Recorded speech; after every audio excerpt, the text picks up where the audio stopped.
Good evening.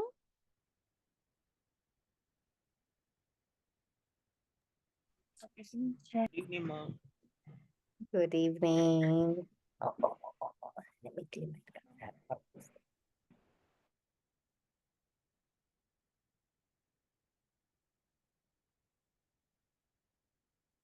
Okay, so just a little bit of heads up, sorry.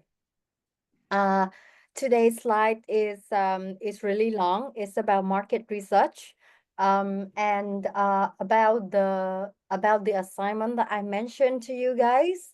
So we will break this lesson into two sessions. So today and Friday, yeah. So we will be studying about market research today, Wednesday, and on Friday. So then I will be uploading the group assignment for you guys by the end of Thursday. And the group assignment will be about basic market research and SWOT analysis. So it will cover because the size of the assignment needs to be group based. So I decided to, like just let us finish all of the lectures this week, and then you guys can work on your assignment this weekend.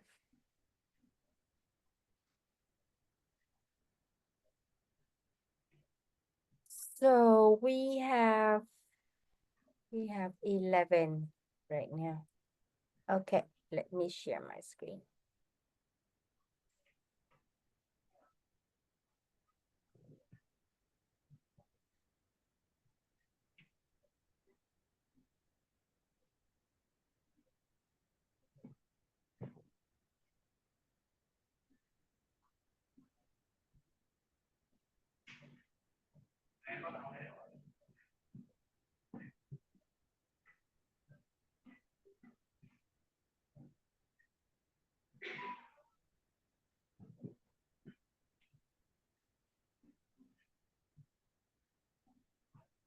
Okay, let's get started.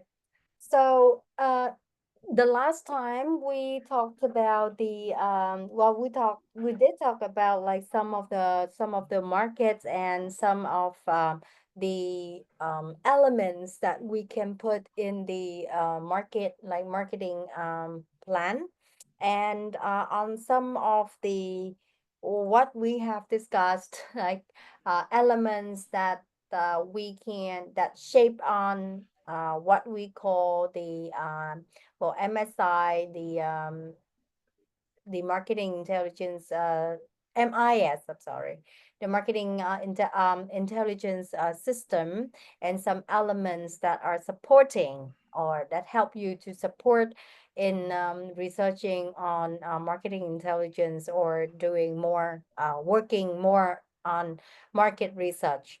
So we did talk about the market intelligence and what consists of it, and today we will be discussing about the market research.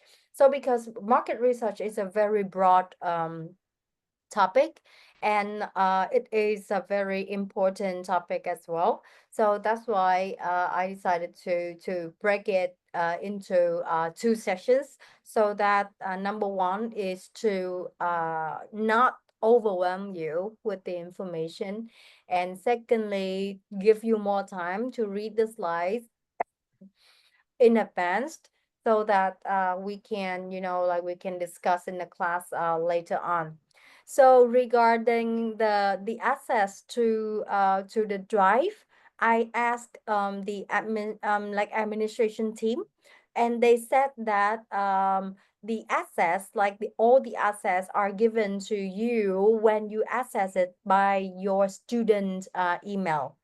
So you will be able to access in the drive, in the folders, when you log in by using your student email, not your personal email. So please, like Francis and others, Mr. Progress, everyone, can you please try to log in by your student account? and then let me know if you are able to access or not. Okay, and yeah, let me know later if that's fine with you.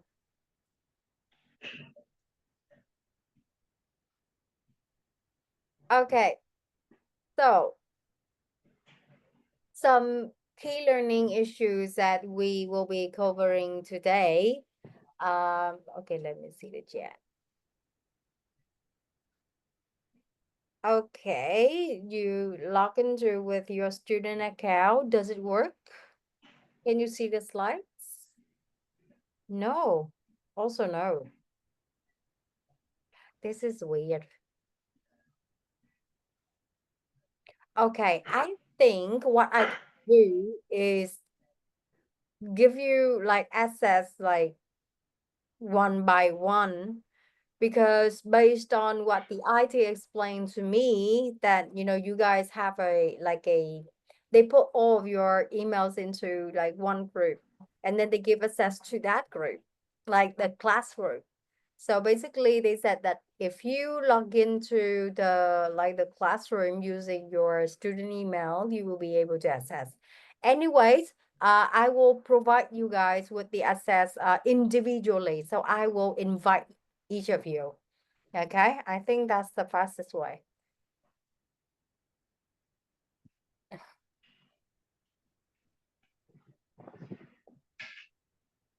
Okay, so get back to the key learning issues today. So what makes a good marketing research? And what are some good metrics for measuring the productivity? And how can marketers assess their return on investment, ROI, of marketing expenditures? And how can companies more accurately measure and forecast on demand? So, well, again, we talk about the importance of market information. Whenever, okay, so why should we do the market research? To find out the right insights, which means that to find out what your customer are really thinking, not only by, what they're trying to say online or they are typing online. So if you want good insights, it needs to help you interpret the past performance as well as to plan the activities of future. So the companies, they will need timely, accurate, and actionable information on the consumers, on their competitors, and on their brands.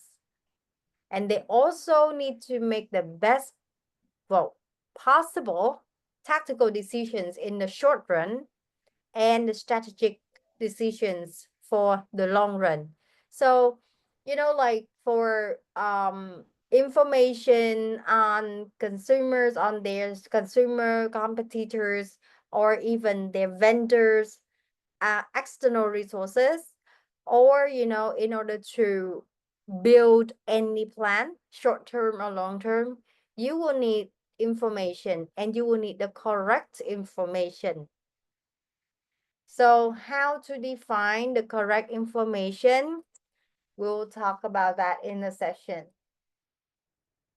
So here are some types of marketing research firms. Like we mentioned some of the names, on Monday, like Nielsen, Appen, or there's some names. There are syndicated service research firms. So these firms gather consumer and trade information, which they sell for a fee. For example, Nielsen Media Research. So yeah, this is when you ask me before, like, how do we define on the purchased information? Number two, the second type is the custom marketing research firms. So these firms are hired to carry out specific projects. They design, study, and report on the findings. So, well, we do have like Nielsen doing this, or we have like other firms that do this as well. Like, as I remember, some of the like some of the local firms like in Ho Chi Minh City, they they work on request, which means that yeah, they work based on projects, and based on different projects, they will design on different research question and study.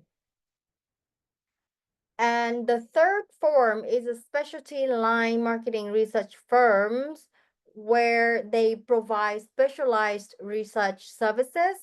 The best example is the field service firm, which which sells field interview services to, well, other firm.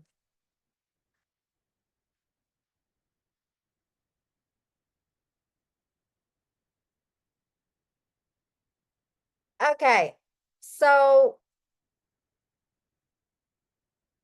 small companies and, well, medium. Sorry, small companies and, well, marketing research is a connection. So small companies can hire the service of a marketing research firm, or itself can conduct the research in creative and affordable ways. So, there are a few ways like engaging with the students or professors to design and carry out on the survey questions and carry out on the project, while using the internet or checking out, like viral videos or the trends online. So when you try to hire, or when you like hire a firm that does the marketing research for you, this is an example of a brief that you can do. As you can see here, let's say Japan Airlines, JAL is looking for new ways to serve its passenger. So then, blah blah blah, and it gives you like the brand, or you yourself, you should give a specific request to the firm. For example, just to give them the idea of what you want. For example, here, some ideas are to supply internet connection with limited access to websites and email messaging, offer new channels, offer audio system. And the market research manager was assigned to investigate how first class passenger would rate these services and how much extra they would be willing to pay. Yeah. So in the brief, you should give the firm what you want. It's a 5 WH question as well. What you want, who do you want it with? Well, probably like when do you want it, the timeline, why do you want it? And, well, yes, like how do you want it to be carried out?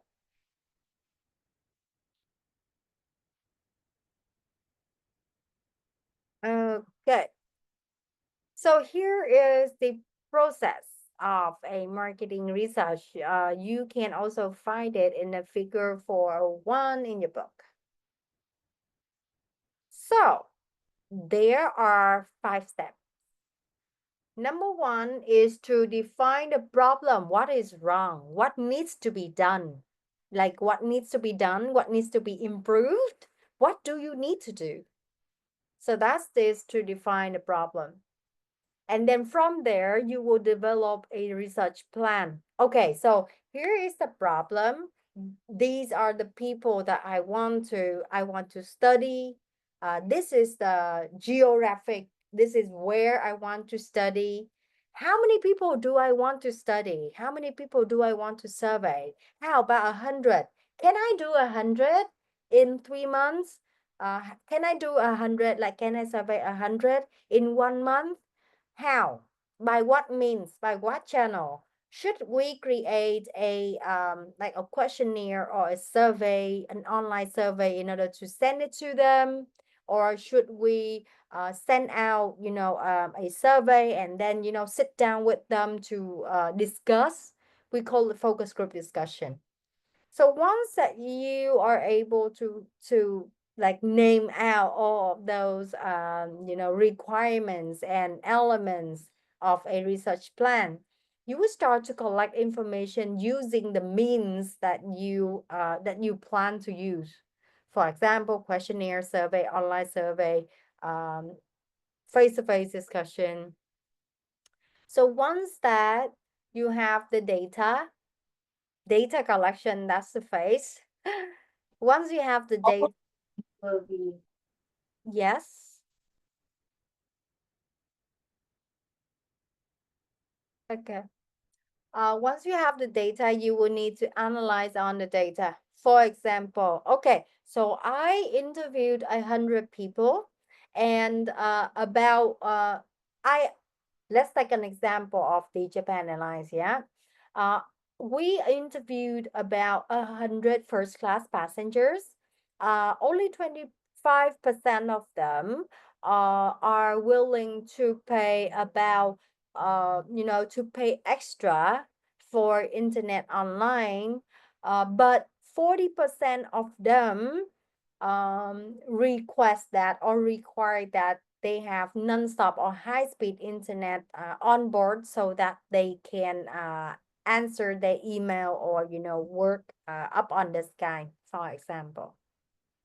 So you need to be very specific with your data. Like, for example, how many percentage, how many people said this, how many people said that.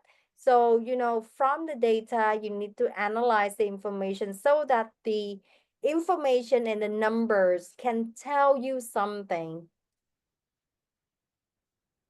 Oh, hello, Mr. Progress.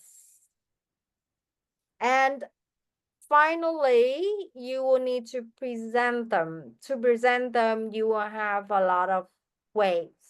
Like in mostly it's under the form of report and presentation. So in the written report, it is well written with words and charts as well. Charts, pies, diagrams, like infographic, whatever you like. And the main thing is to actually to illustrate or to write up about what the data is telling you so that you will make the right decision.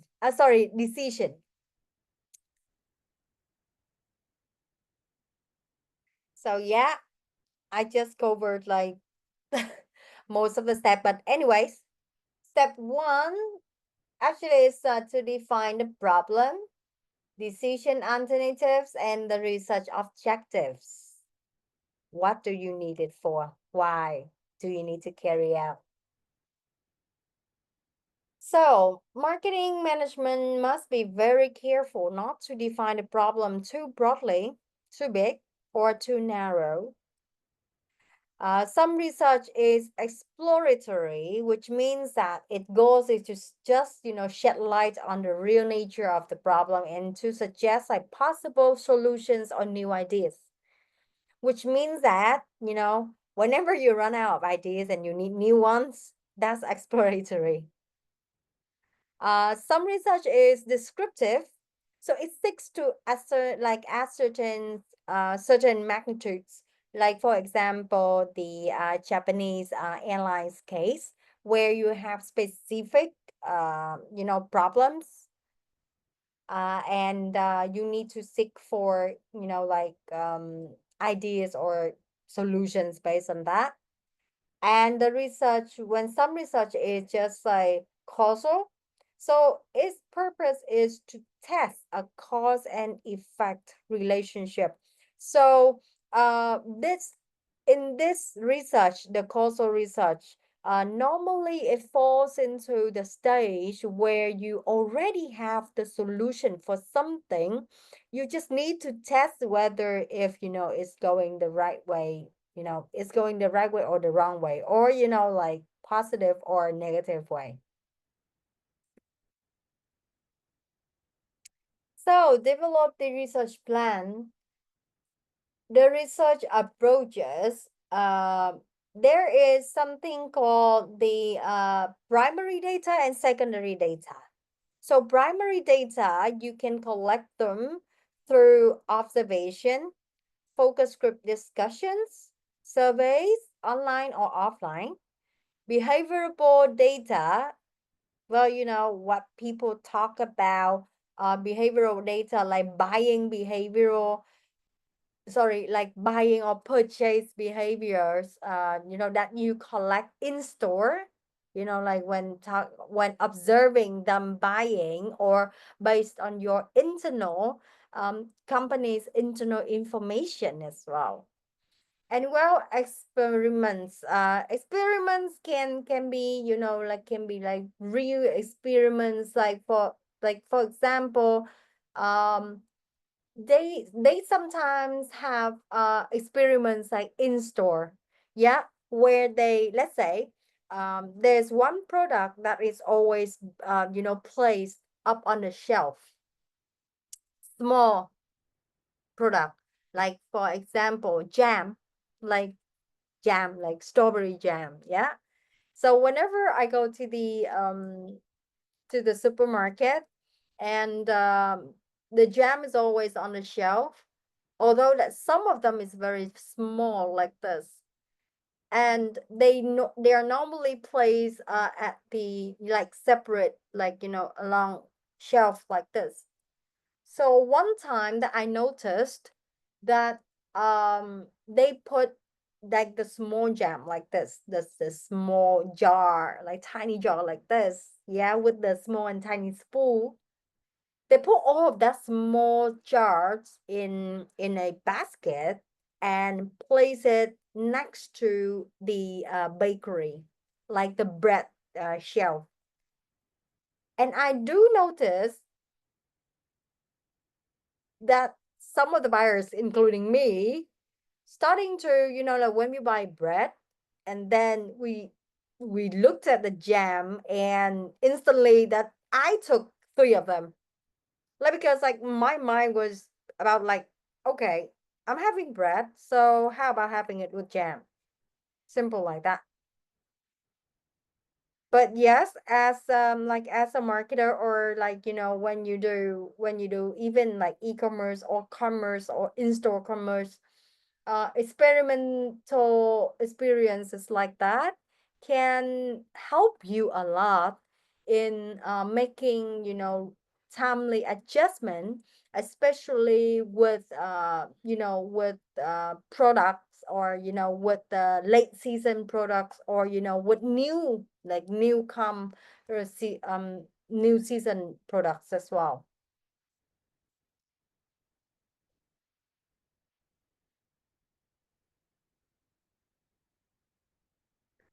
Okay, developing the research plan. So you need to firstly identify your data sources. Where do you want to get the data from? From your customer, for well, from your customer, or from like forums, or from the website, from journals, from news, etc., from books. So from then, you will develop the research approach. For example, if you want to take the data, to source the data from your customer, and they are everywhere. So your best research approach is to send them the online survey. So the research instruments is actually the tools that you use. For example, you can use like SurveyMonkey, or Google Forms. Like, to me, like I normally use Google Forms. And once that you have the research approach, you have the tools, so you will need to have sampling plan, which means like how many people do you plan to survey and how many minimum is enough. For example, you plan to approach 500 people, but you need about 300 or 250 samples in order to complete the research. So you need to identify the ideal, ideal, or the goal, like the expected number of sampling or of sample, and the minimum and the break even, because otherwise you will not have enough of sample in order to run your analysis. And well, the contact method, will you call them, like just like telesale, would you call them to survey, or would you send the survey to their emails, or would you post a like a link on your Facebook or social media and encourage your customer to like to answer in order to trade off a like a small gift or something. So for data sources, as I mentioned, we have the primary data and secondary data. So secondary data, that is data that was collected for another purpose and already exists, whereas primary data are freshly gathered for a specific purpose or for a specific research project.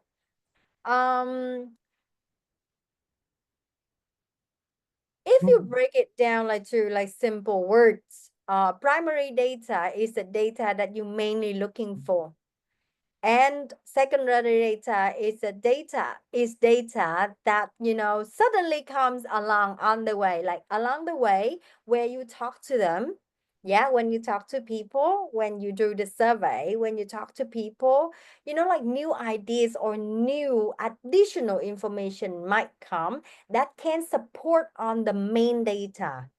That's secondary. So the primary data is actually what you are directly asking the the interviewee. That should be in your survey.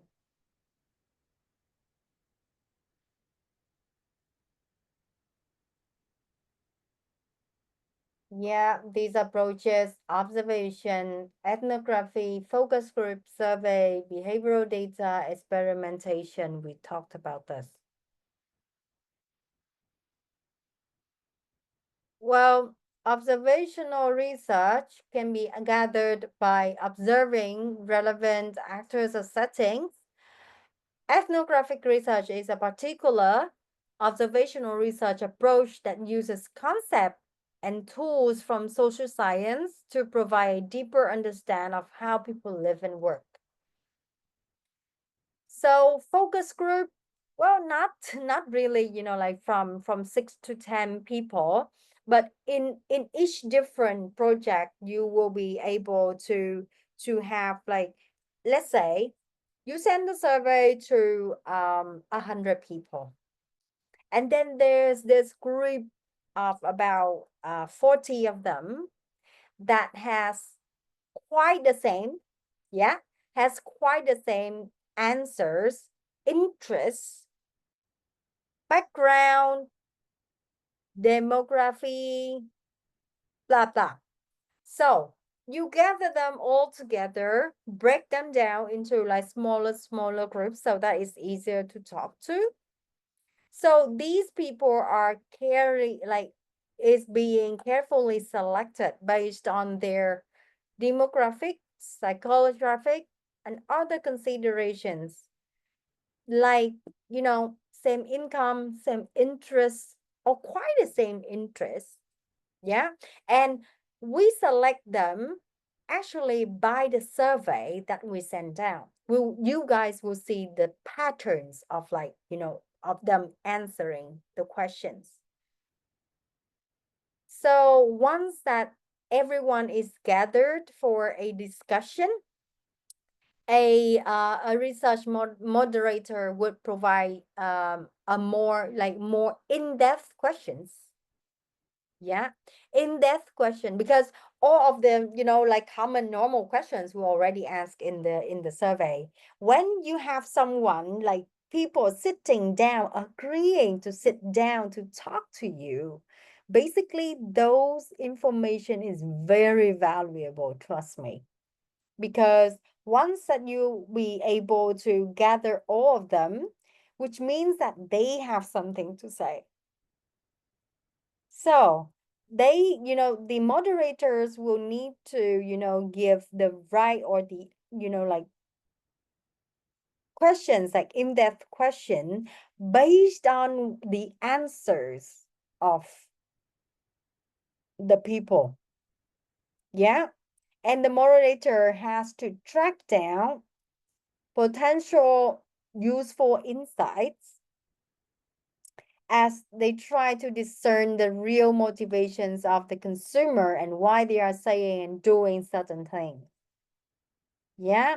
So the session are mostly recorded, but of course you will need to ask for the consent of the participants.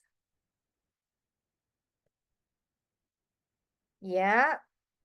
Survey to learn about the knowledge, beliefs, preferences, satisfaction to measure the magnitudes in general population.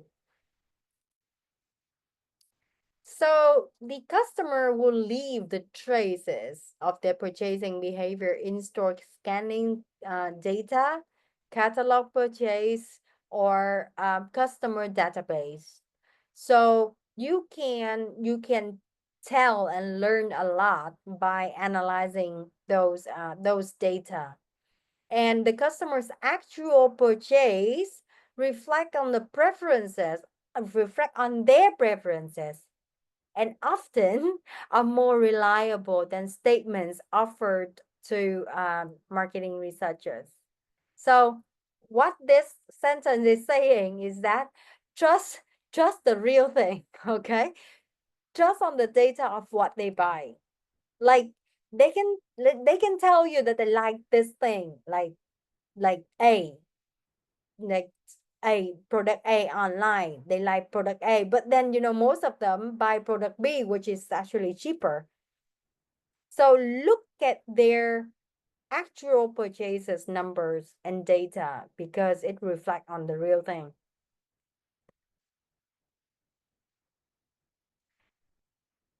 Experiential research.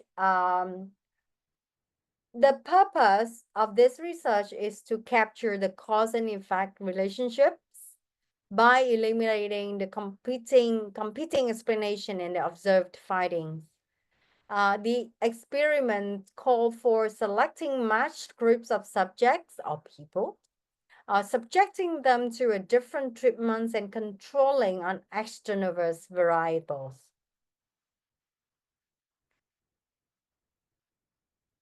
Okay, yeah, instrument, the means, or yeah, the tools. You can have questionnaires, qualitative measures, and mechanical devices.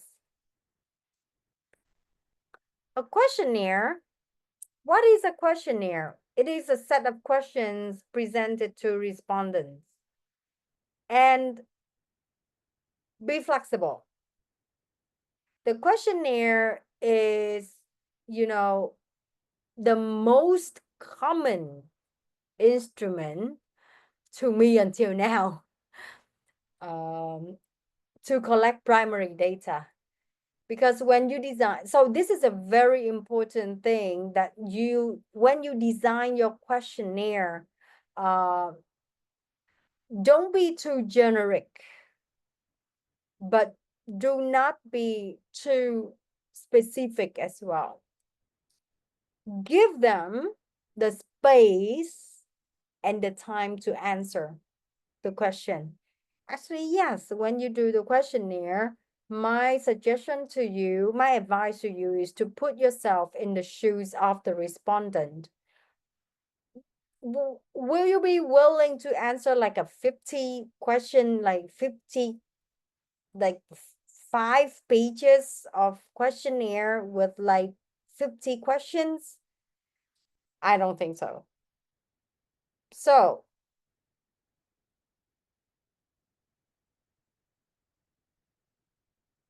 yep, thank you. Not me as well.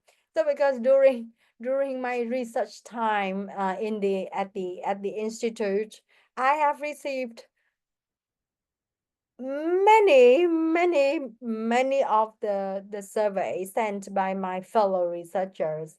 That includes about like 10 open-ended questions that I have to type, plus about 30 other, like, multiple choice questions. That is like a no-go to me.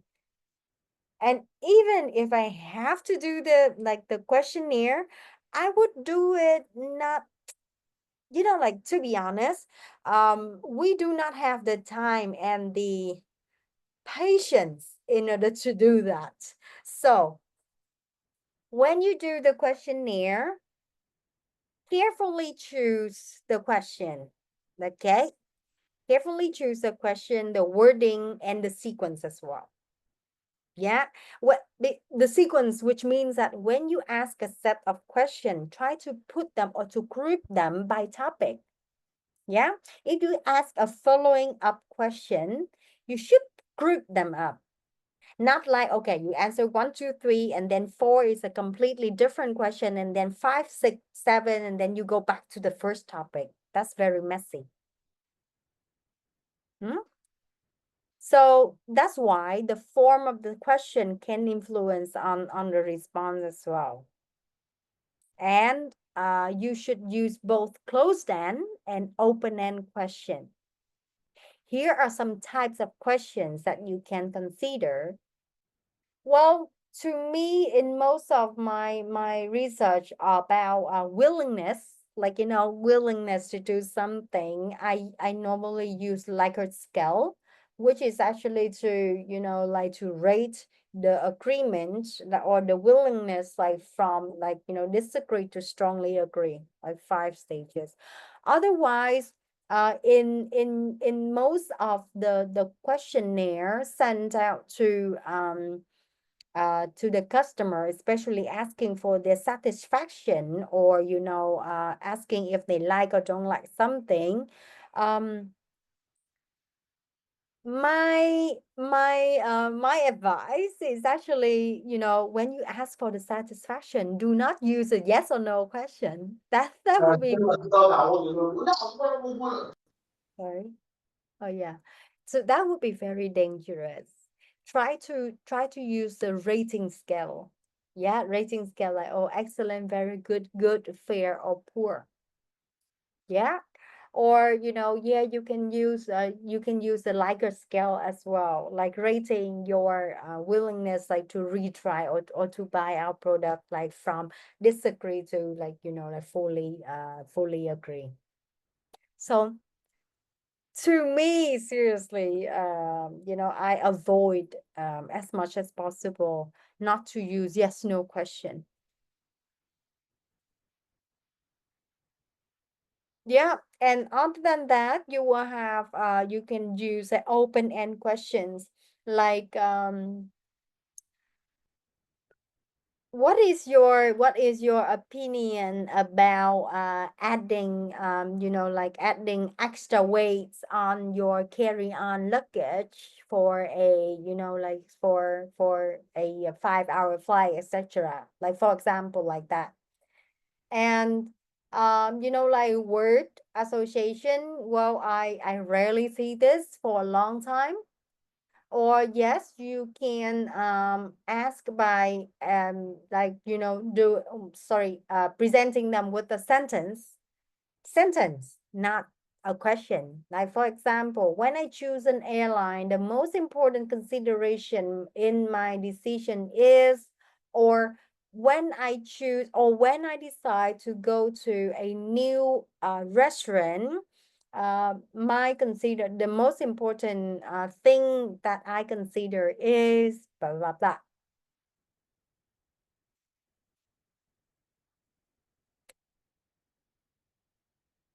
Okay. So, have you ever heard about qualitative and quantitative research?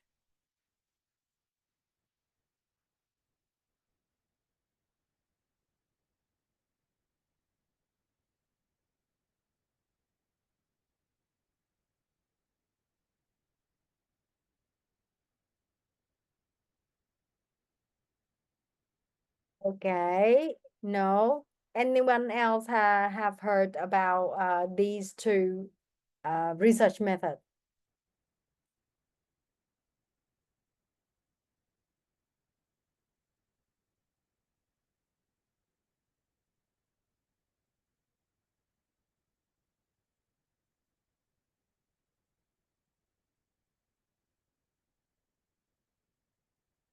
Okay.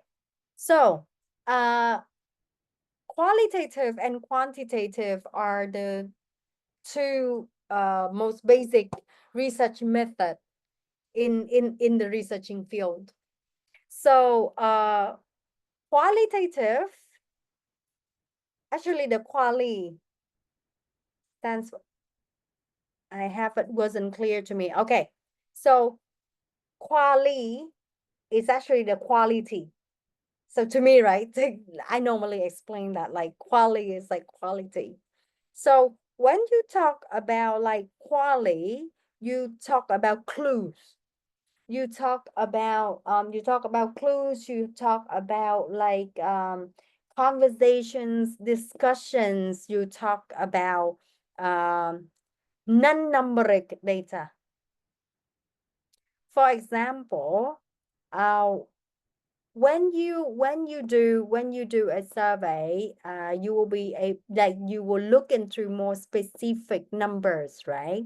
Like 20, like like 20% of like the numbers, and then you tick it like tick tick tick tick tick, and then like you put it in SPSS, you put it in analysis, and then it goes down to, okay, so uh 20 out of 100 says this, 30 out of 100 say that, and it's specifically structured based on the question. Meanwhile, for qualitative, the approach is actually to get a deeper level of data, which we normally call a more insightful data, and it's not necessarily numbers. For example, back in 2022, I was in a project with GIZ and another organization from European. We we came down to three districts, provinces and districts in the Mekong Delta to interview with the farmers with the mixed, farming methods. And we, when we go ask them, we will have two sets of data. One set is totally about numbers. Yeah. Like for example, this household has uh this number of coconuts, like this number of mango, and this number of let's say rice hectares. But then when we ask them, okay, why would you switch from rice to let's say grapefruits? And they say that, okay, we are not so sure, but then because of the economic, because of the price, because of the unstable outcomes. And then we ask them a little bit deeper rather than that. So for qualitative, sorry, for quanti, you can stop there. Like, okay, so three farmers said that because of the unstable outcomes of the rice, they change it. into grapefruit. Done. However, qualitative gives you the chance to actually tell the story and to explore about the story. So when we continue asking them, okay, so why? Like, yeah, like unstable outcomes, everyone gets that. The whole economy gets that, not only you. So when we talk to them about that, and then they say, like, okay, for rice, you need to have extra workers and laborers, which is very hard to get because most of the young laborers now are either working in the factories or studying in the city. And because the young laborers and their inherited, their children, they decided not to become farmers anymore. So there's a huge lack of labor working on the field. So that's why it is hard for them to hire and it is costly for them to hire people to work on the field. Whereas when they switch to the like the grapefruit or like more like mangoes or like other jackfruit, the taking care effort of the field is not that much, and they can do it by themselves, like the family, like the sisters and brothers can do it by themselves. So if you stop there on the quantitative, on the numbers, you will not be able to explore some secondary data that can actually support on your statements and clues when you do the analysis. So basically, to break it down, quantitative, quantitative. So quantitative, yeah, quantity is more about numbers, specific numbers, percentage. Whereas in qualitative, you play more with insightful clues, stories, um, non-numeric data, and you play with, sharing, like real sharing, back end stories from your respondents. Okay. Is that clear now, or it is still like a blur line?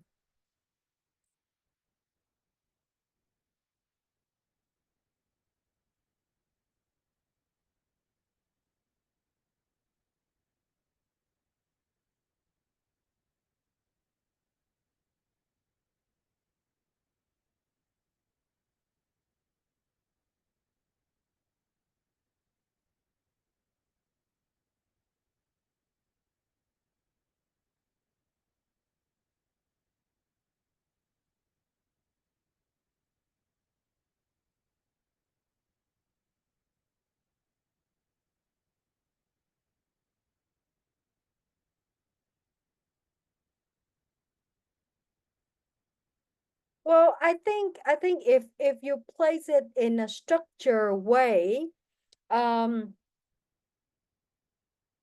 quant quantitative quantitative is a more structure because you need to have structured question in order to put out on a more structured outcome, numeric outcome.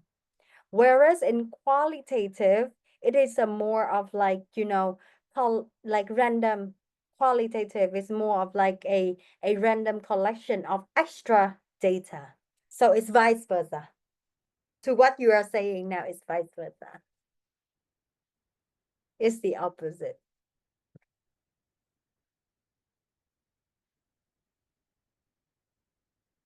Okay. So for quali, right? Okay. So let's take another example. So for qualitative research, right? It okay. So where where does the qualitative data comes from? Mostly, they comes from the focus group discussion. Yeah. Okay. So quantitative comes from the survey. Most of the surveys where you do the questionnaire, when you do the survey, right, you need a structure, which means that you need to give your respondent a specific set of questions, right? Questions, sequence. So when you have that structure and your respondent answer to all of those questions in that structure, yeah, you will have the outcome of specific numbers. For example, you send that set of questionnaire, like the set of question to 100 people. 60% of them chose yes, 40% of them chose no. And like 60% of them agree, 40% of them disagree. So when you analyze on the data, right, you will write down 60% of the respondent disagree. 60% of the respondent agree. And 40% of them, why 40% of them disagree? So you have a specific number.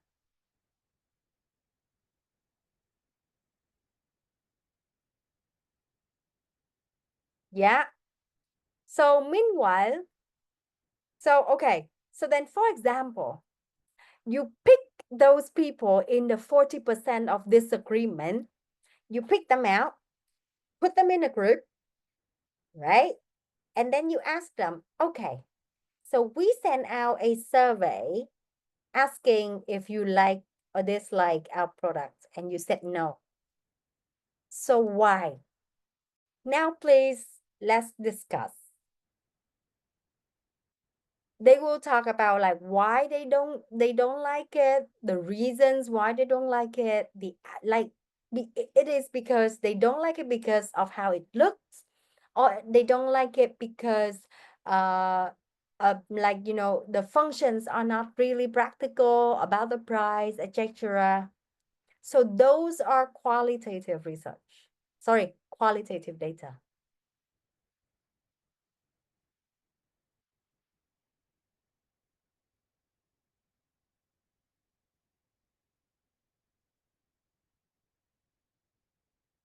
Okay, for product management metrics, the quantitative has to do with users or client success, like adoption rates, onboarding, users journey. Yes, something that you can count in numbers. Qualitative has to do with the user surveys and interviews, like net promoter scores or feedback loops. Yeah, feedbacks, thoughts, um, opinions.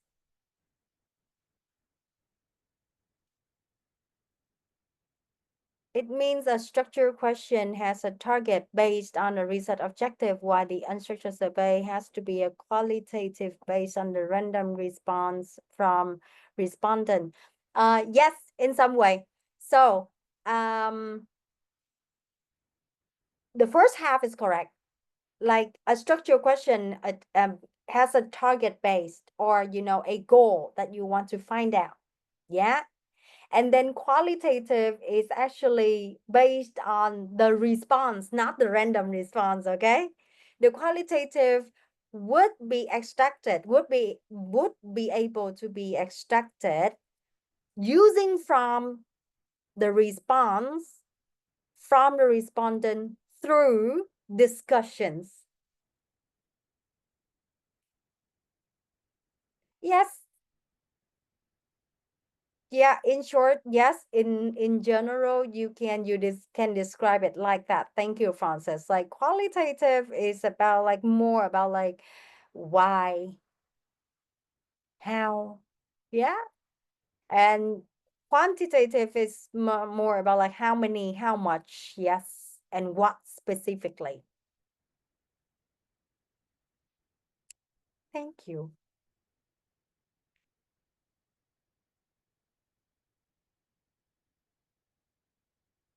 Okay, is that clear now, Samuel?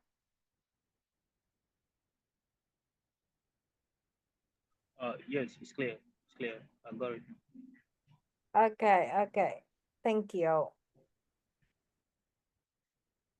Okay, because yes, sorry, give me a minute.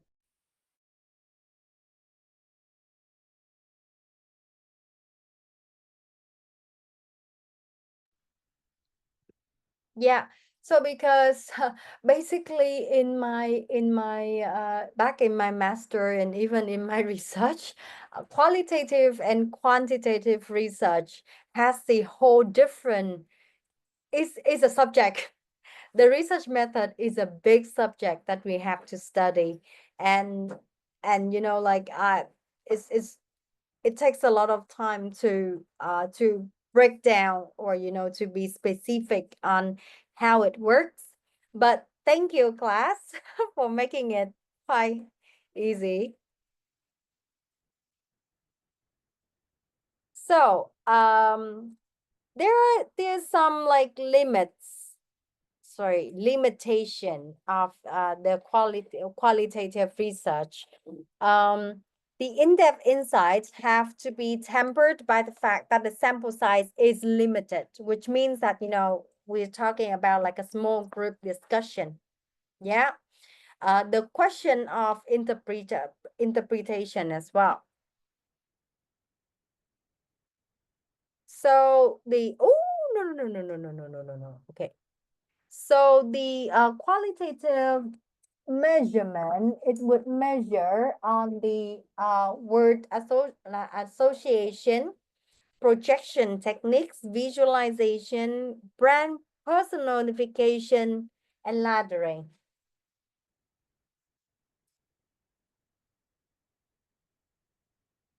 Well, IDEO is, well, uh, there are a few, like there's like 7 techniques that normally, I would say, like normally, yeah, normally or commonly used for qualitative. Shadowing, by observing people using the products, shopping, going to the hospital, or taking the train, using their mobile phones, etc. Behavior mapping, photographing people within a space, such as a small space, like a hospital waiting room, or or the bus station, or the waiting room at a bank, etc., but over 2 or 3 days. Consumer journey, keep track of all the interactions of consumer has with a product, service, or space. So actually you track the whole customer journey of 5 stages. Yeah, remember the 5 stages. Camera journals. So you ask the consumers to keep visual diaries of their activities and impressions relating to a product. Extreme user interviews, like talking to people who really know or know nothing about a product or service, and evaluate their experience while using it. Storytelling, prompting people to tell personal stories about their consumer experience, and unfocused groups. So you have like interview with a diverse group of people to explore the ideas about, sandals. IDEO gathered like an artist, bodybuilder, etc. Like unfocused group consists of, people who are not really having the same uh psychology or demographic. Yeah, sampling plan. Who to be surveyed, decide the target population, how many of them. Yeah. Are you surveying both women and men? How young or how old are they? Are they like men and women from 25 to 40? Like how many of them? 100 or 200? Sample size, how many people? And sampling procedure, how should the respondents be chosen? Probability sampling allows the calculation of confidence limits or sampling errors. Yeah, types of sample, like simple random sample, probably every member of the population, or stratified random sample, the population divided into multiple exclusive groups, such as like age group, like I just mentioned, or we can divide them by generations. Cluster sample divided into multiple exclusive groups, such as city blocks, or in the same community, or like in the running community, or in the gym community. So the second type is a probability sample, which consists of convenience, judgment, and quota sample.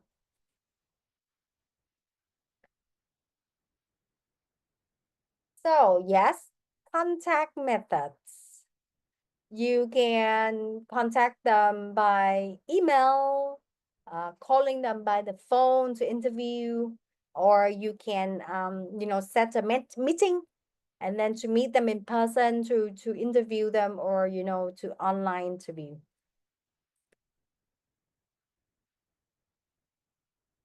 Yeah, okay. So the mail questionnaire is considered to be the best way to reach the people who would not want to give personal interviews, or those responses or host responses might be biased or distorted by the interviewers.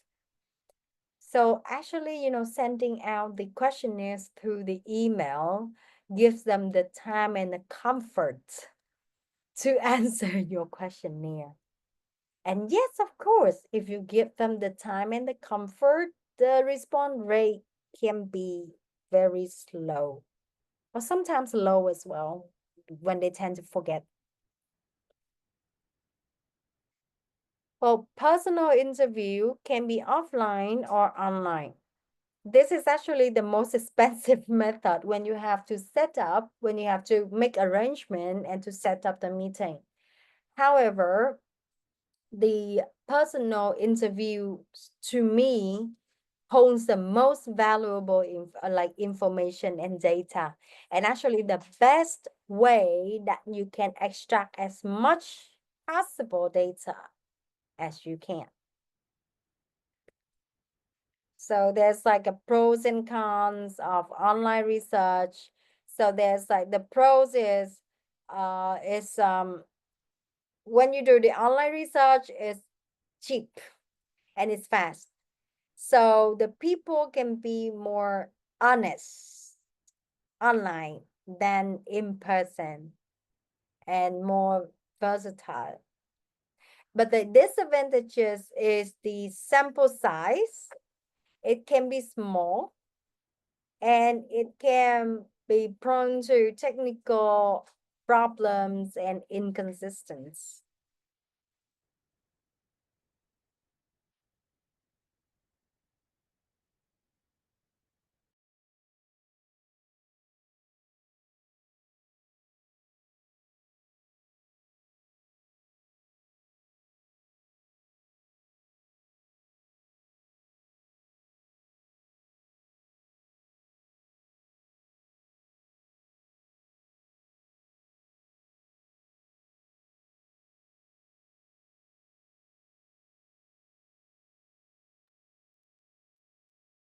Okay, and now here we come to step 3, collecting of the information, or information collection.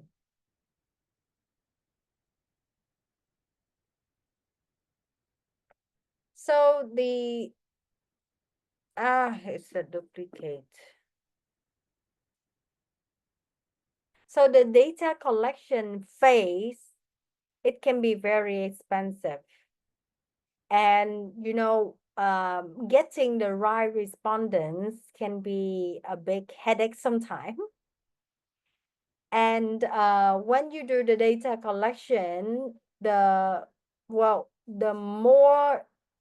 more technology that you apply, the faster and the more reliable data that you collect.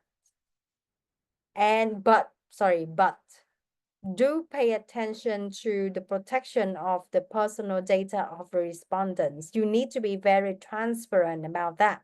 So we always have that small part at the end of the survey saying that, okay, so for this data, we only use them for research oriented or research purpose, and we do not sell it to third party, and then we will only keep it to the end of the project, and then to this just to disclose it, sorry, not disclose but destroy it, or just to erase it.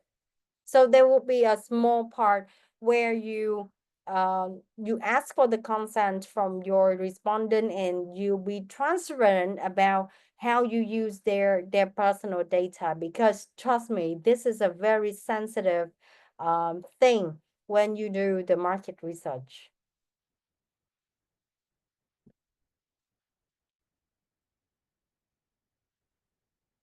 Yeah, and for the sake of risk management, there can be a few, like, survey problems where the respondents are not home, or they refuse to cooperate, or they have like biased or dishonest answers, or the interviewers got biased or dishonest as well. So analyze on the information. When you have the data, you need to extract the findings from your data. You need to develop the frequency distribution. You need to, I would say, play with the variables, put them into sense, make them make sense, and use some advanced statistical techniques and decisions models. So one of the most common way that, or common app that I use for analyzing numbers is the SPSS. Or like, otherwise, with a small set of data, you can do it manually. It's fine. Well, present the findings. Like I said, you guys need to present the findings to relevant to the major marketing decisions, in front of your management. And yes, making the decision, marketing decision support system, MDSS, is all about collection of data, system, tools, techniques, and with the software and hardware by which the organization gather and interprets relevant information from business environment that can be used for marketing action and marketing plan. Well, here are some characteristics of a good marketing research. It should have a scientific method. It should have some research creativity in it. And best is that you have multiple methods. Yeah. And there's an interdependence of type of the information set. The value and the cost of the information. Healthy skepticism. Well, how much is healthy? um it shows like it shows a I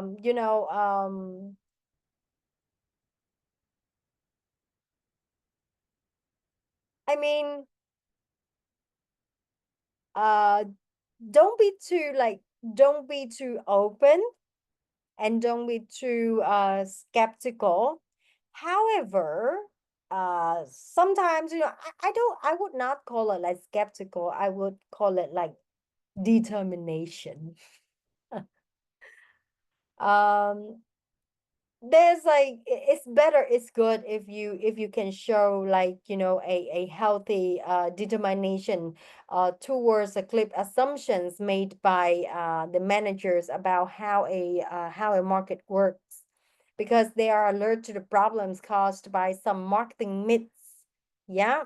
And your job is to actually, I'm not saying that to all deny all of the myths, but to actually find a solution and point out the solution, the practical and feasible solution for those myths that might be able to, kind of like haunt it on your marketing plan. And sometimes, yeah, like the manager would question you with like just some random myths that you may never heard of, but be prepared. And ethical marketing. Yes, we can talk about this all day, but just in short, I just need you guys to be as ethical as possible. I know that some of my Vietnamese students, they would say that, oh, is marketing is all about overrating about something. And I said, no, marketing is giving the right information and using plus your creativity as well. But it's not lying. It's not about lying to your customer, or, being extravagant about the information that tend to lead the information to a wrongful, direction. So yeah, careful.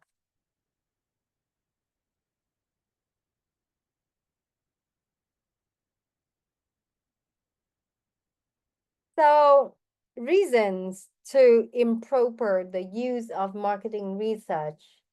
Uh, a narrow conception of research. Okay, what is that? Yes, marketing is tricky. True that. I have been in that tricky world for more than eight years, and it is still now very fascinating to me as well, as how much you can learn, as how much you can adapt, as how much you can stay true to yourself as well. And to well, one of my senior manager once told me that um people might think that marketing is all about like being extra and lying about your product, like how wonderful it is. uh and to me, right, as a content writer, I started out as a content writer, and then I moved up to the content manager and then creative manager. But then playing with words is actually a very tricky job, and choosing the right words and choosing the right context to put the words in um takes a lot of time and takes a lot of understanding. And to me, to give out to in order to give out the trust, in order to give out the trust, you need to build the authentic connection with your customer. That's a very first step, where where you make your marketing, like in the ethical way. So it's a very yeah, tricky way to balance between those two. Or one is like to push the sales, like how to push up, how to advertise, how to make it sound more polished. But on the other hand, you have to be ethical and you have to be true to the facts.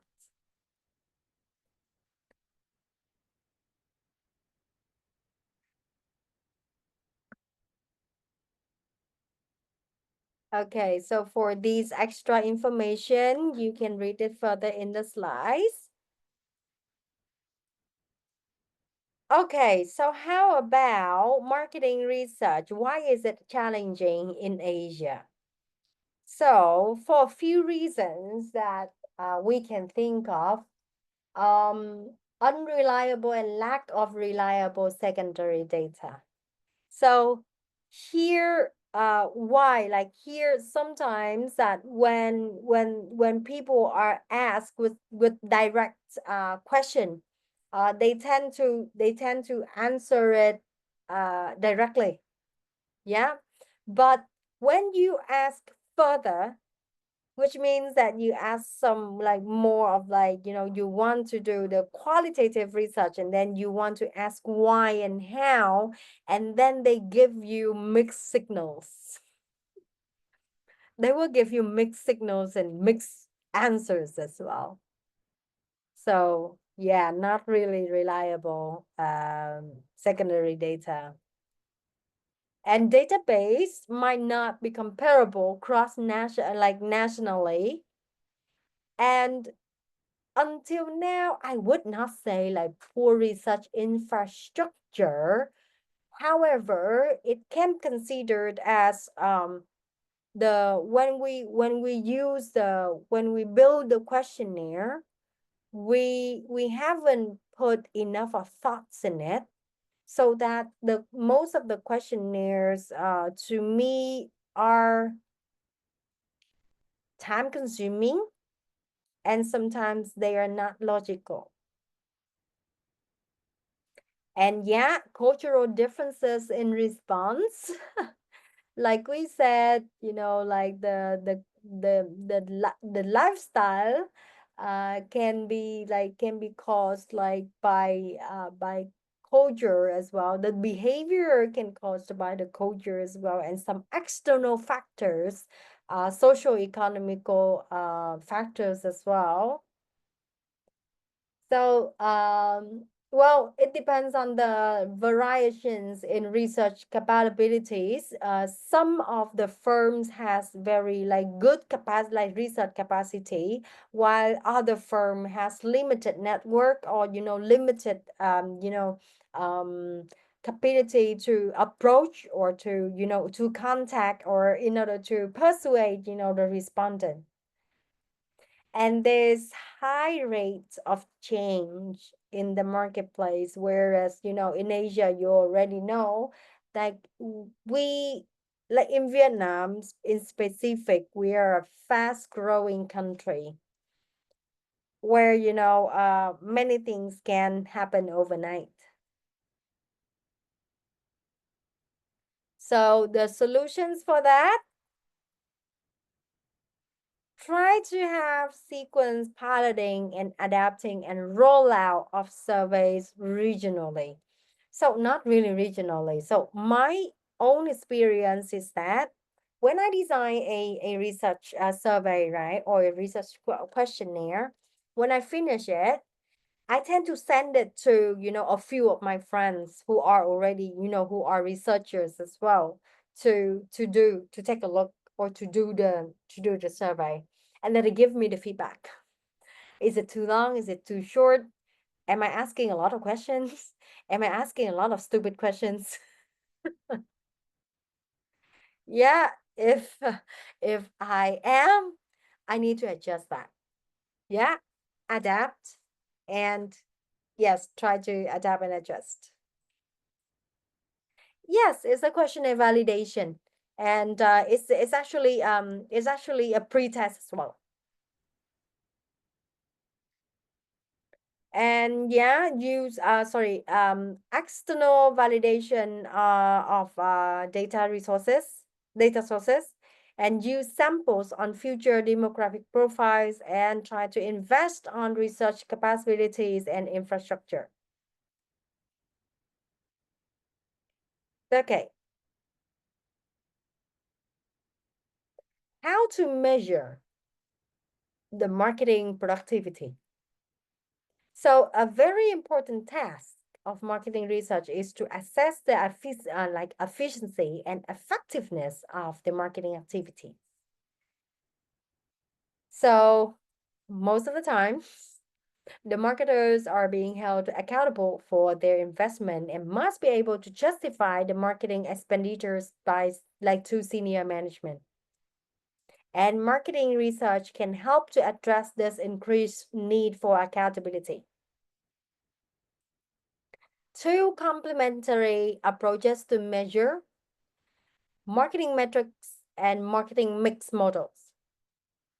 So marketing metrics will help you to assess on the marketing effects, and the marketing mix modeling can help you to estimate the causal relationship of how marketing activities affect on outcomes. Yeah. If the marketing, like in normal words, if the marketing activities are exciting and tapping into the right insight of the customer, good outcome, good results, good sales. But if the activities are dull and then they are not really up to trend, they are like out of trend, or they are like too boring, to not too interactive, outcomes might not look that good. And a third method, you can use the marketing dashboards.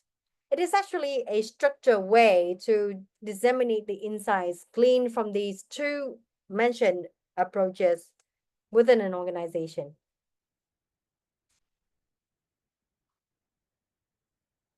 So, according to Tim Ambler, there are 5 key questions on how to measure your marketing metrics. 1, do you routinely research your customer behavior, like retention, acquisition, usage, and why consumer behave that way? You study about their awareness, their satisfaction, or their disagreement and perceived quality. So, do you track that? Do you track them, these elements, routinely? Means regularly. Well, routinely can be monthly, can be every 2 weeks, or even can be weekly, or you measure daily. Yeah, up to you. Second question to ask is, are the results of this research routinely reported to the board in a formal integrated with financial marketing metrics? This is a very interesting question. When you do the research, you have the data. Did you raise it? Do you raise it with your management, sitting down with people from financial department in order to make a more effective and financial or cost saving decisions? Because as I mentioned a lot in the last 2-3 sessions, that the tracking and the reporting phase of any plan, any campaign is very, very important, because it helps you to make more cost saving and cost effective decisions when you track the right data at the right time. The third question to ask is, in those reports, are the results compared with the levels previously forecasted in the business plans? Okay, so when we have the plan, right? Remember the strategic plan? So the strategic plan sticks with the business goal, right? Sticks with the business plan. So when you do the tactical plan, the actionable tactical plan. Okay, so now let's compare the results here with the expected goals that you have in the strategic plan. Do they align? Do they match with each other? Or is there anything lower or anything higher? So you always need a benchmark to compare to, which is actually the business goal, or the business plan in the strategic planning. Number 4, question number 4, are they also compared with the levels achieved by your key competitor using the same indicators? So this question can be a little bit tricky because you do not have the data from your competitors. But yeah, sometimes when you get lucky, you can actually have the information by the public data that they that they publish outside, like the annual report, or their annual, like their annual sales report or something. So if you get lucky. And question number 5 is that, is short-term performance adjusted according to the change in your marketing base assets? So same question aligned with so this question is actually aligned with question number 3.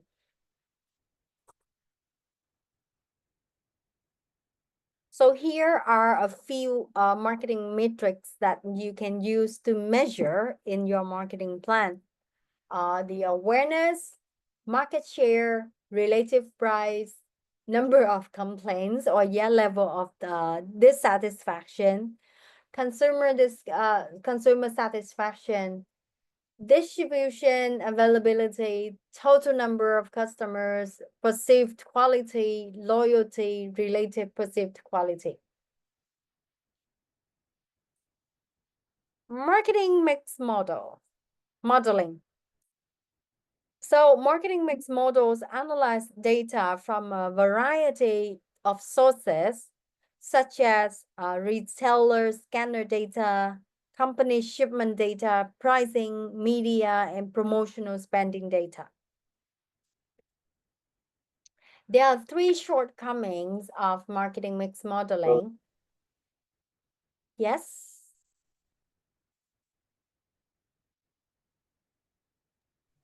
Hello, mom. Yes. I think you should throw more light on the marketing mix modeling so that we can have a clear understanding of what it means. So this one?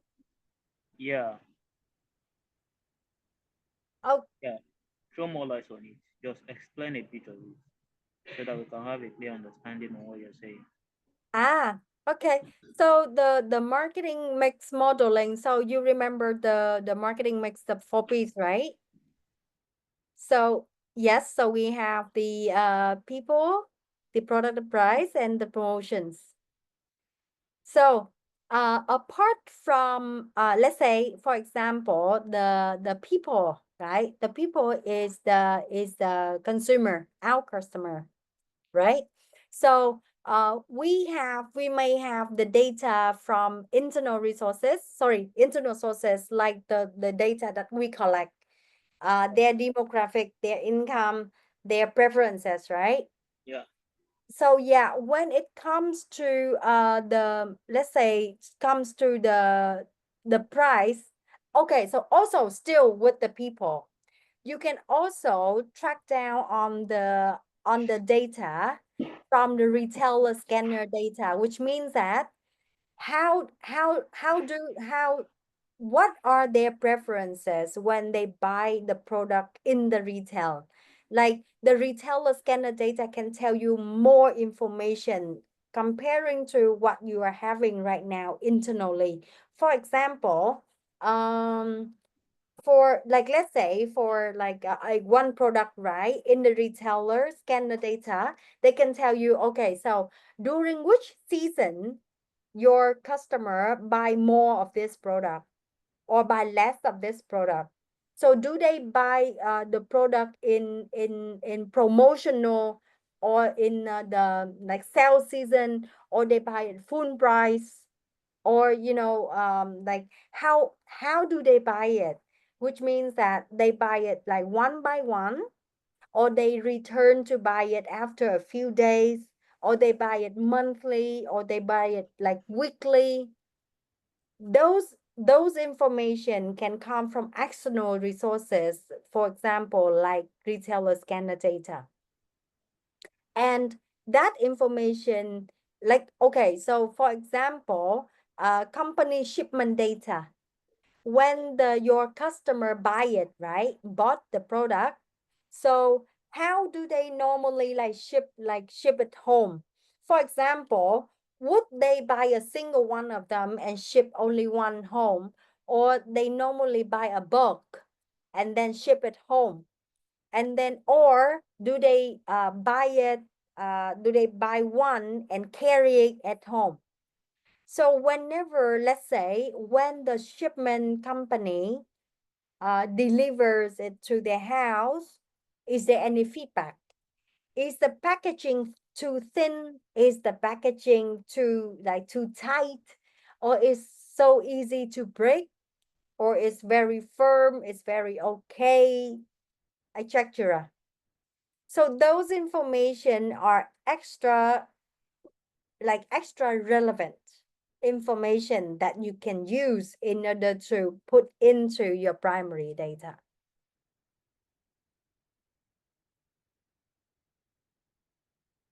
Okay, so the same, like quite the same with the others, like for example, the pricing.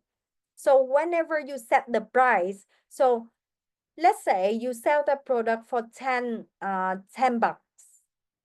And then you have this promotional like season of, like, you say, okay, so I will sell like buy one get one, or I will like narrow it down to like 8 bucks, but then if you buy two, it goes down to 7 bucks like per product.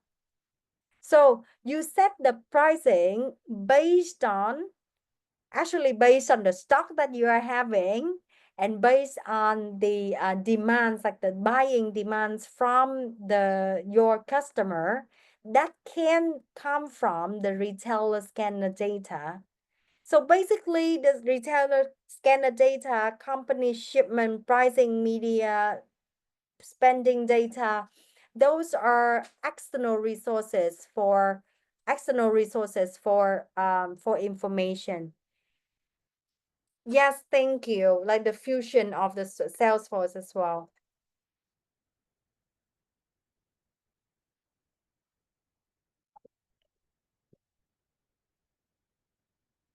Okay, yeah.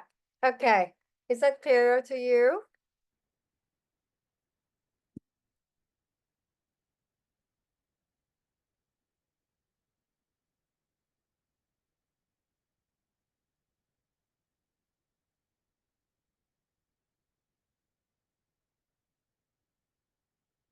Okay. So there are three shortcomings of the marketing mix modeling. Uh, the marketing mix modeling focuses on incremental growth instead of baseline sales or long-term effects.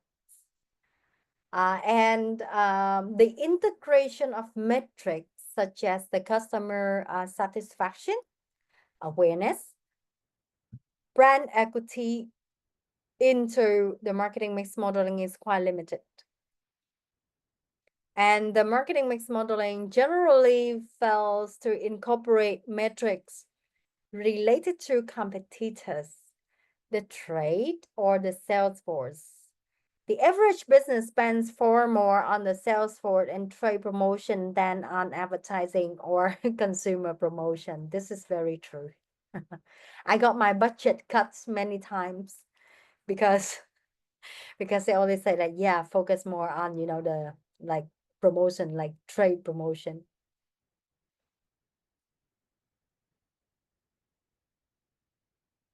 Marketing dashboards. So marketing dashboard is like one of the method, um, and firms are also employing the organizational processes and systems to make sure they maximize on the value of all the different metrics. such as, mention like customer performance scorecard and a stakeholder performance scorecard. So when we talk about the customer performance, what are there to measure? So here are some sample of the customer performance scorecard measures, like the percentage of new customers comparing with the average numbers of customers. For example, okay, so last month we have five new customers. So in total we have 100. So this month we have, sorry, so let's say this month we are aiming at raising about 20% of that, which means that they are aiming for 20 new more. Okay. But then, management said, okay, 20 is very ambitious because what is the average? If, okay, let's say you have the first month five new customer, the second month seven new customer, and the third month five customer. So what's the average?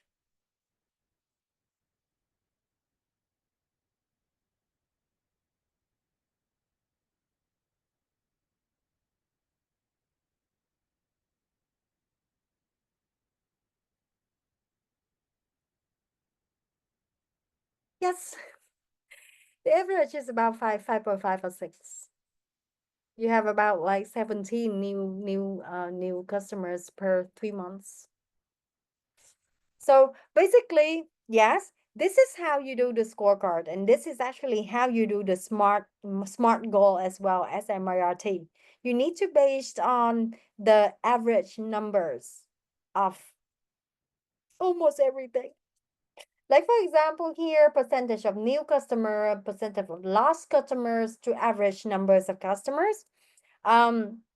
Percentage, yes, sales per ratio on product as well. Thank you.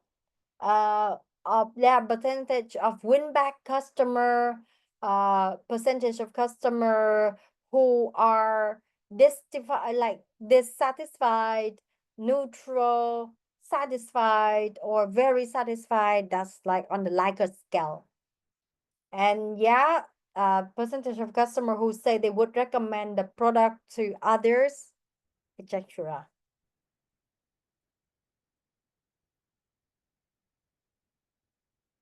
So here are a few measurement paths. We have the customer metric pathway, unique metrics, cash flow metrics, and brand metrics.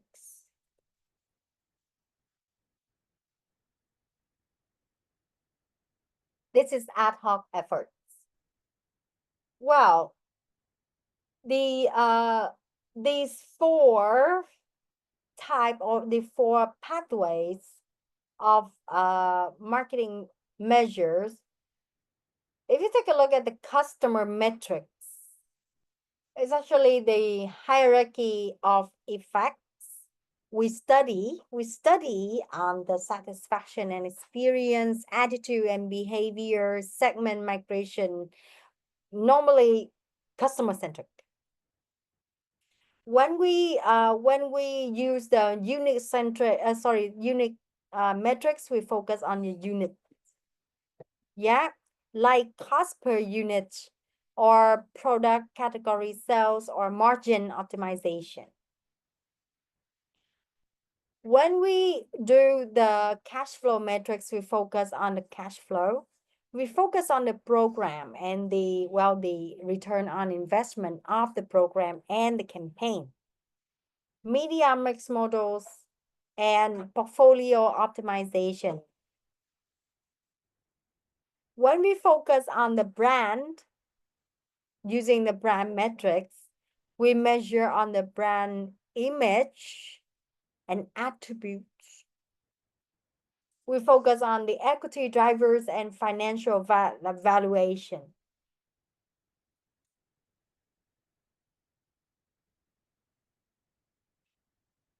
And well, to me, in reality, when doing, like when doing the master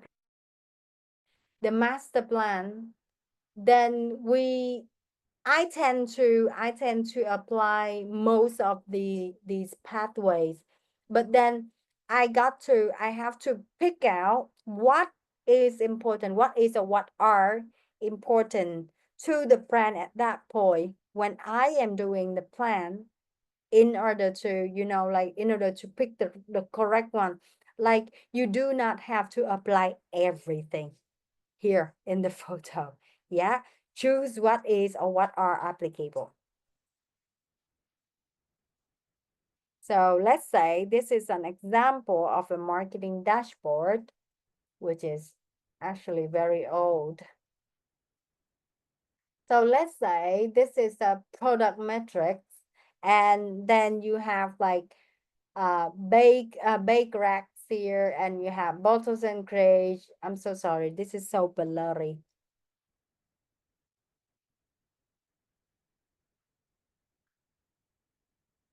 Okay, this is just for extra reads. Okay, how to measure the market demand? We will take a look at the available market first. Always look at what is existing. Look at the available market first. Then look at the potential market. Exactly.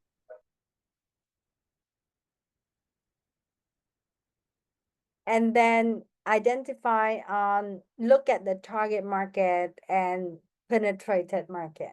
So it goes like this, clockwise.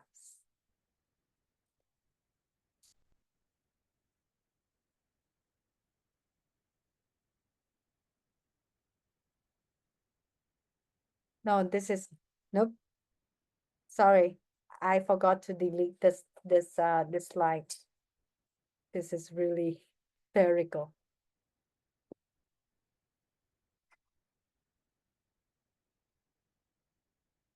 Okay. By theory, what is market demand? Sorry, total product volume bought by defined customer group in a defined geographical area in defined time period in defined marketing environment under defined marketing program. So the keyword here is defined. So basically, in order to identify on the market demand, you really have to define the elements surrounding the market: product volume, geography, time period, marketing environment, and marketing program or activities.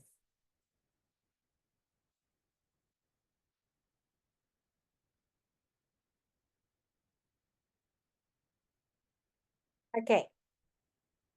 Marketing sensitivity of demand, the distance between minimum and potential. Okay, minimum and potential, not minimum and maximum. Okay, the market minimum, the minimum that you can provide to the market, and the potential, the gap that you identify that you can fill. That's the potential. And there is this expansible market, which is the total size affected by the marketing expenditures.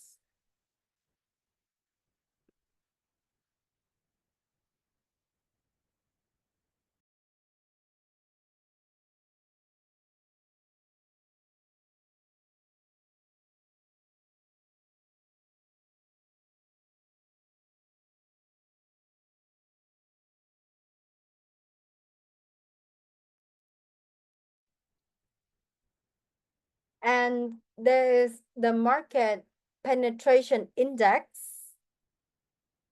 actually help you to compare the current demand to potential demand. And there's a share penetration index where you compare the current market share to the potential market share.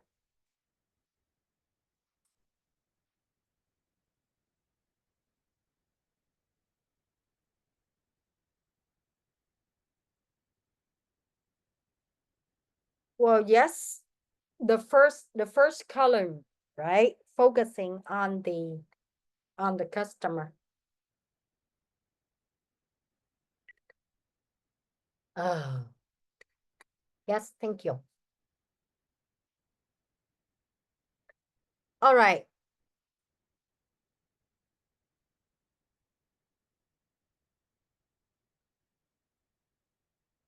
So market demands, we have the market forecast and market potential.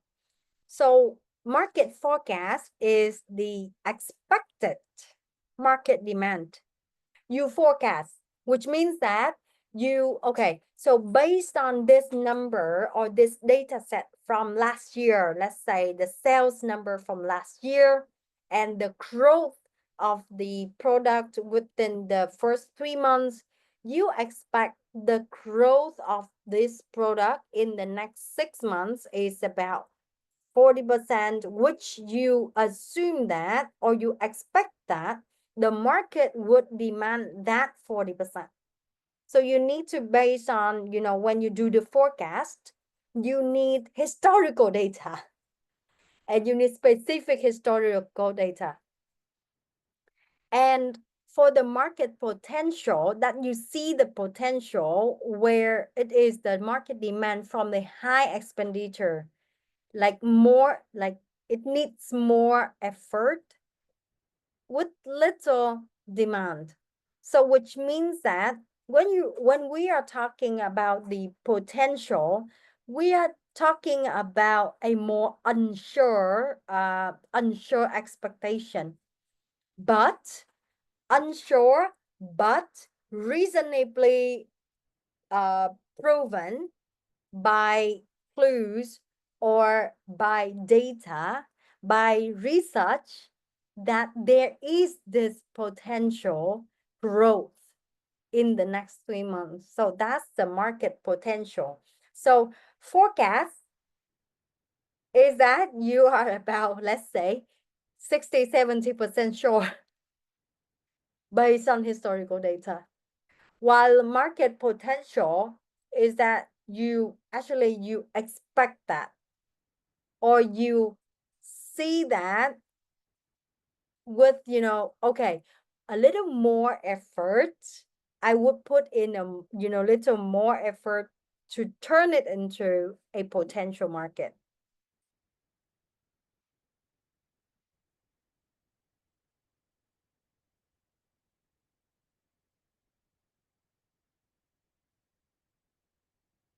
So there are in market demand, we have the company demand, which is the estimate share of demand at levels of marketing in given time period. And we have the company sales forecast, which is the expected sales based on the marketing plan, marketing activities, and on the environment. And the company's sales potential, the sales limit by demand as the marketing increases relative to competitors.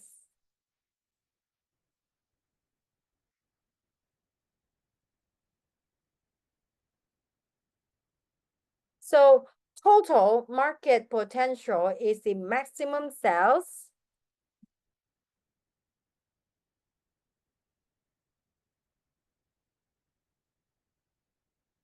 marketing potential is an unrealistic condition of a product performance.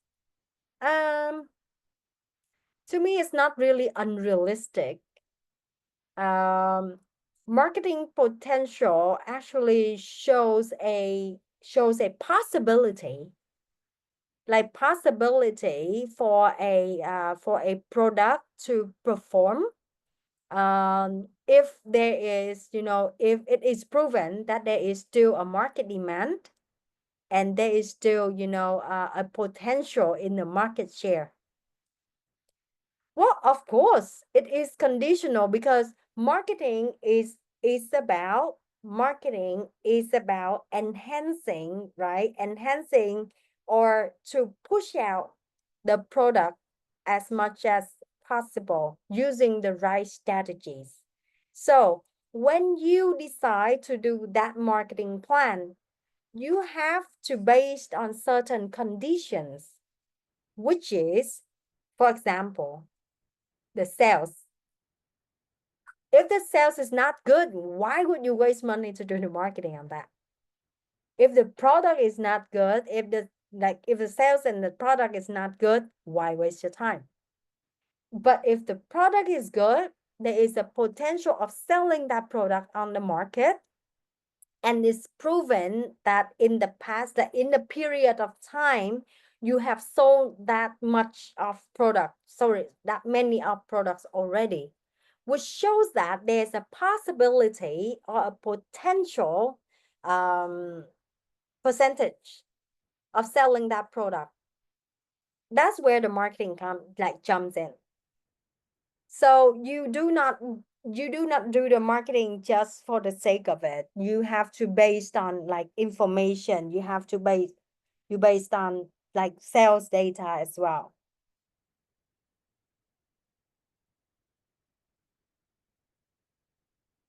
And again, you need to track on the performance as well, like selling that product, right?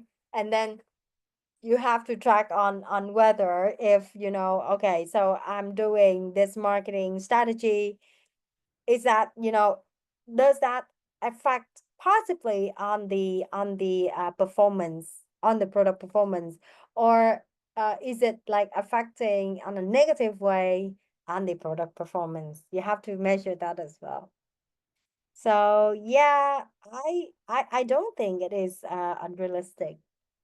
It has to base on something somewhere. Hope that it clears you out.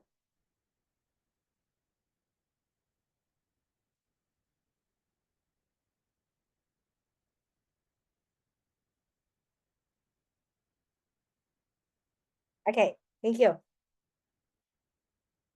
All right. Oh, sorry. The We mentioned the total. Yeah, the total market potential is the maximum sales to the industry in period, given level of industry marketing and environmental conditions. And for the area market potential, the sales available to territory given to a level of conditions. So maximum sale to industry.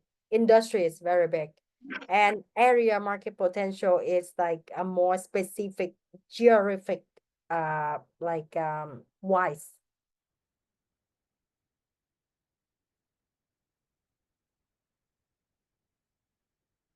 So there are two methods to assess on the area market potential.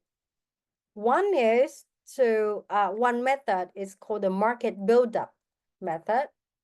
And the second method is called the multiple factor index method. So in the market buildup, you identify the buyers in market and estimate the purchase. This method can be very accurate, but not easy to gather the information, because you have to identify your customer and buyers in the market. And then based on that, purchasing data, you estimate on the purchase. Whereas in the multiple factor index method, the estimate area market potentials, the single factor not complete indicator of sales, and multiple factor, each assigned with specific weight. So you have multiple factors. Let's say you have 3 factors, but you have been able to identify on what is the weight. Like for example, I will okay, so estimate on the area potential. Let's say if you measure on satisfaction, right? Customer centric as well. So you base on the um agreement or satisfaction, dissatisfaction, willingness to rebuy. So let's say those 3 factors you have to identify on the way. For example, you say, okay, so I will do, let's say 25% on this on satisfaction, 25% on dissatisfaction, and then 50% on the willingness to rebuy. So when you be specific on the factors, if you apply with the multiple factor index.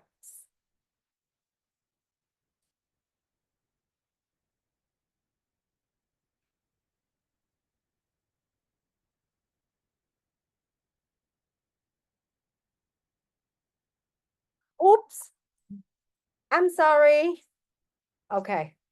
We have another, I think that we have another 12 slides that we can cover by do not laugh at me, I'm so sorry. I think that we can wrap up for today. I'm so sorry that yeah, I lost track of time. Yeah, and we can continue next in the next session, starting from this slide from the industry, sales and market. And there's just like a few slides left, so I think it would be fast. And then I will give you the guidelines. I will guide you through the guideline, through the assignment for you as well, to work as a work it as a group in the next session. Okay.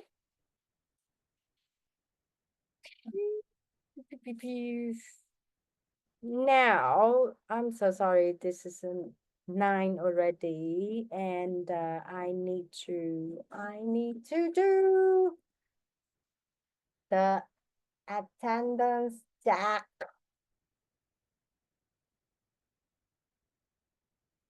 Okay. Let's just hear names, okay? Okay.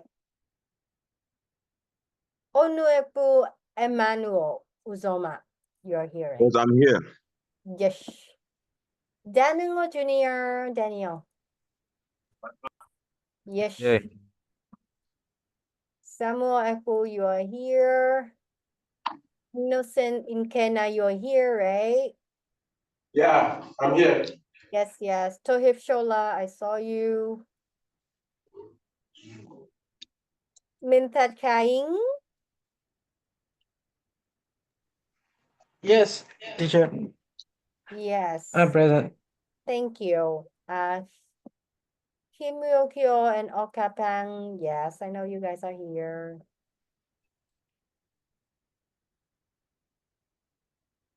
Andre Chan.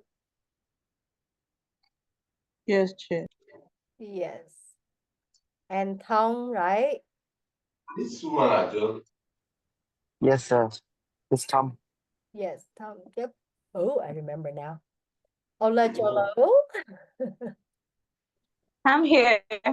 Yes. Mr. Progress. Yes. Francis, you are here. Oduku, you are here. Yes. Yes, yes. Nailin Hatet.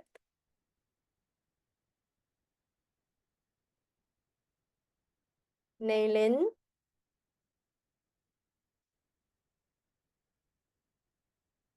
Okay, not here. Hinai, yes.